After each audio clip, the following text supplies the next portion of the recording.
Welcome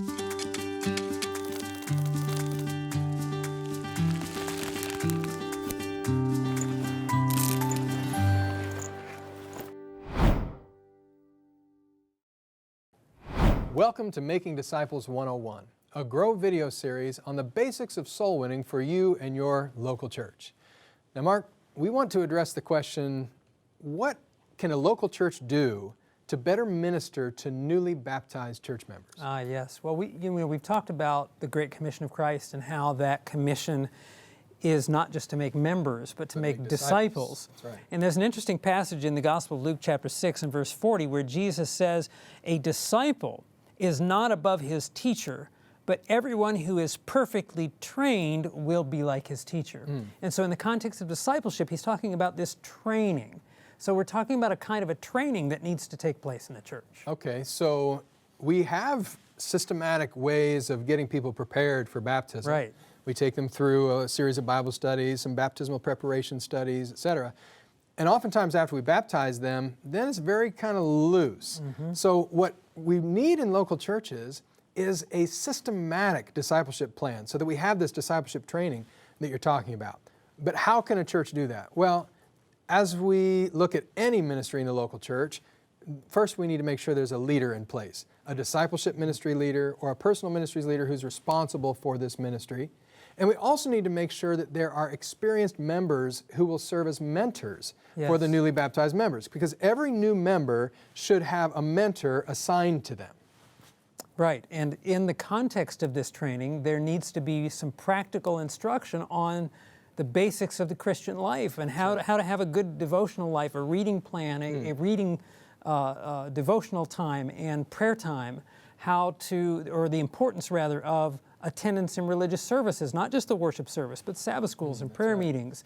The importance of sharing your faith and some practical tools to help a new member learn how to share their faith effectively and tactfully. Absolutely. And when we talk about ongoing instruction, a lot of new members get tossed to and fro by every wind of doctrine. They've just learned and they believe what they have committed to, but it doesn't mean that their roots are deep. It's hard to assimilate it all at once. So they need to hear some things again, and they need to have ongoing instruction on areas like the devotional life. You mentioned that. Areas like personal witnessing, the church, and the different aspects of church life, and maybe even a little bit about how the church works. Yeah. Right. So there's a lot of different areas. Christian lifestyle is a big one where new members often struggle. They've made decisions, but sometimes they need affirmation. So all those things are very important. Then they also need integrated into the life of the church. Oh, yeah. So we're talking about integrating them by not only giving them some of the history of the church and some of those things, but helping them to meet new people in the church, helping them to have experiences of ministry in the church, going over to people's homes, experiencing Vespers, family worship, all sorts of experiences that they have with the church family and individual families within that greater church family, so that they can begin becoming integrated into what a Seventh-day Adventist church family is all Right, that's about. so essential, because I could sit down with somebody and I give them some materials and say, look over this. Well, that wouldn't be discipleship.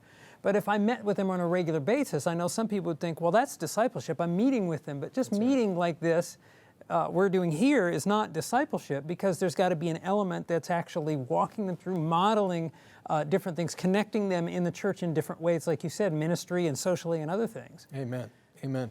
There's a statement in Christian Service, page 121, that I think is a good way to wrap up what we're talking about here, because it talks about the beauty of what happens when you incorporate the discipleship of new members after the rest of the cycle has been cared for. It says, one soul won to the truth will be instrumental in winning others. So the whole idea is you're making not just a member, but a disciple who's going to make other disciples. And then it says, and there will be an ever-increasing result of blessing and salvation. Amen. So we want to encourage you to have a systematic discipleship ministry for new members in your local church. And may the Lord bless your efforts and grow your church.